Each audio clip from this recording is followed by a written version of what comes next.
Good evening, viewer.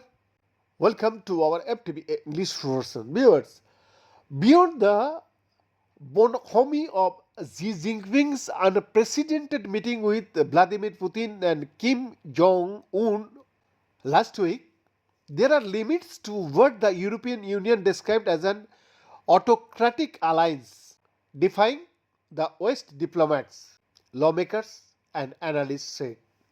While the gathering at China's September 3rd military parade sparked concern among some world leaders that they were bearing witness to an important geopolitical shift, Beijing, Moscow, and Pyongyang are far from forming a cohesive bloc, the sources say.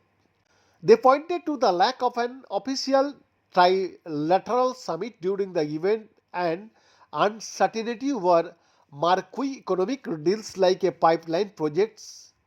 Vague pledges of closer cooperations may be aimed more at gaining leverage in mooted talks with US President Donald Trump, they added. I don't see this is as a declaration of a new order, said Victor Cha, head of the Geopolitics and Foreign Policy Department at the Center for Strategic and International Studies, a Washington DC based think tank. It is a declaration of disorder and opportunism based on myopic self interest, said Cha, who formerly served as a director for Asian Affairs at the White House National Security Council. Even so, optics do matter, said a long serving US diplomat in Asia, requesting anonymity due to the sensitivity of the matter.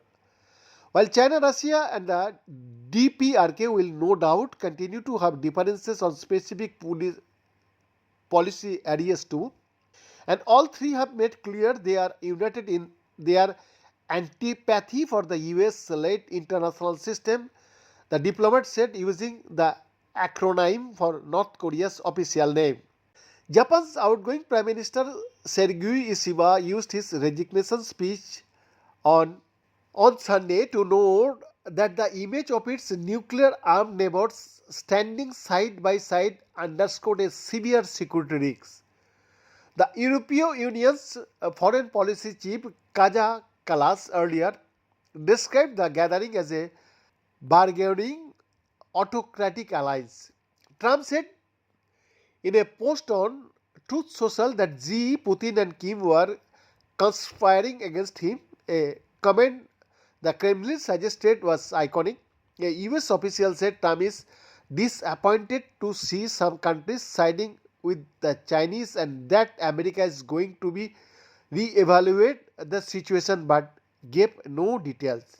The parade capped a diplomatic two-day force for Xi helped Putin combat Western narratives about his international isolation over the Ukraine war and gave Kim implicit support for his banned nuclear weapons, analysts said. But while Xi hosted one-to-one talks with both Putin and Kim, the trio did not sit down together for a formal summit. China did not seem to be signaling that formal trilateral cooperation is starting, said Jenny Town, director of 38 North, a Washington based project that monitors North Korea.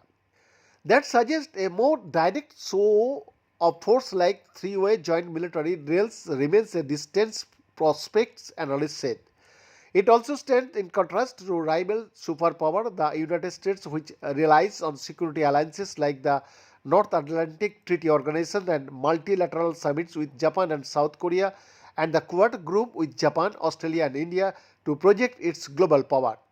On the economic front, there appear to be more tangible results, headlined by a binding memorandum between Russia and China on a vast gas pipeline announced during the summit. Behind this exclusive report, FTM English Delhi, Bharat.